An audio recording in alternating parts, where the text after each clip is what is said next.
sundry economic crimes and abuse of office in a manner that has hurt the interests of Nigeria and the well-being of citizens. We consider this indictment worthy, coming from the Department of the State Services, DSS, which is convinced of what it had found to the extent that it approached a court for leave to apprehend the near-fugitive CBN governor.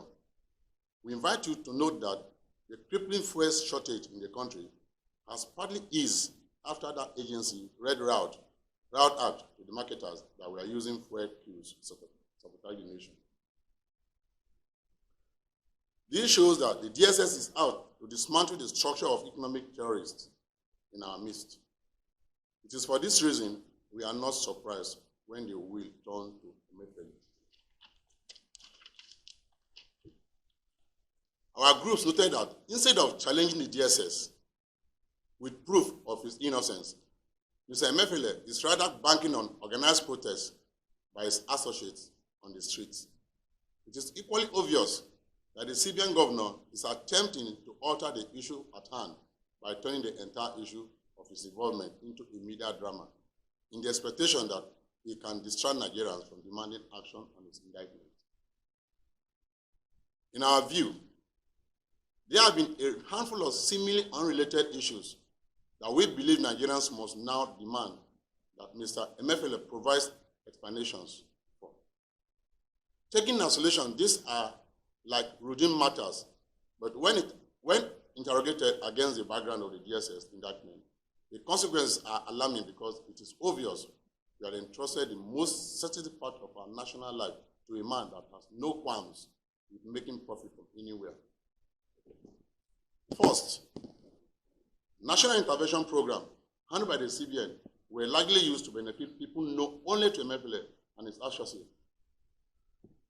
The programs were also likely expected as cover to funnel funds to questionable recipients, which could explain the how and the why of terrorists now running short of funds to sustain their logistics for the war they have been waging against Nigeria.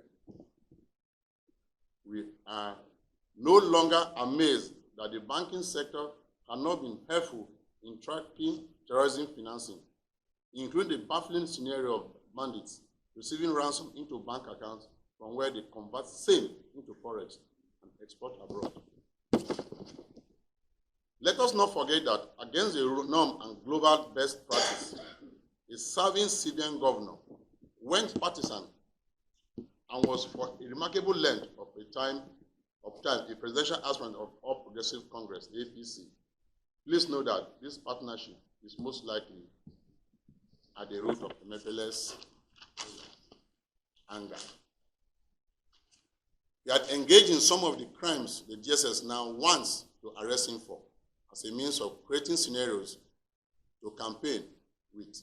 But after being rejected and told off by the public opinion, he became vindictive to the point where he no longer cares whether his actions destroy Nigeria or not.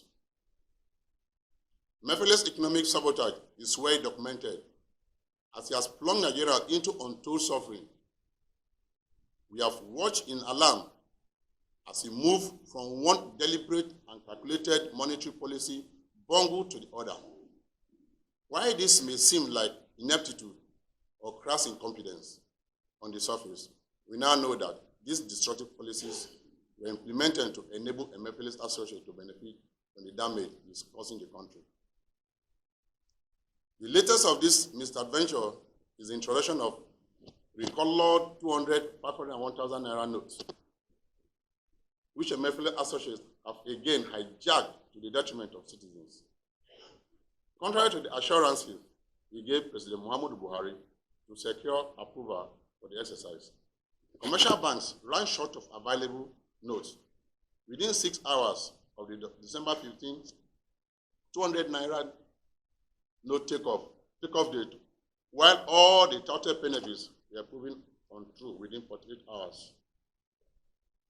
What we find most baffling is the temerity with which Mr. Emefiele is attempting to precipitate civil unrest with a draconian cash withdrawal policy that is programmed to inevitably incite nationwide protests and breakdown of law and order.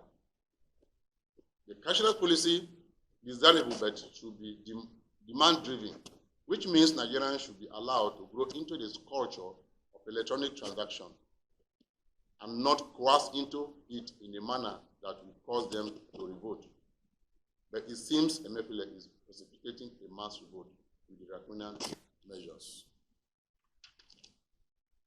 announced so far, which can only indicate he is working for an interest other than that of the federal government of Nigeria.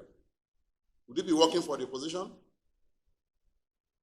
On the strength of the foregoing stand-up for Nigeria with the National Conscious Movement, is hereby demanding that Mr. Emefiele resigns his position as the governor of the Central Bank of Nigeria within the next 24 hours. If Mr. Emefiele has not resigned upon the expiration of our 24-hour ultimatum, we shall convene to unfold measures that will ensure he complies. We are confident Nigeria will not enter the year 2023 with Emefiele at the helm of affairs.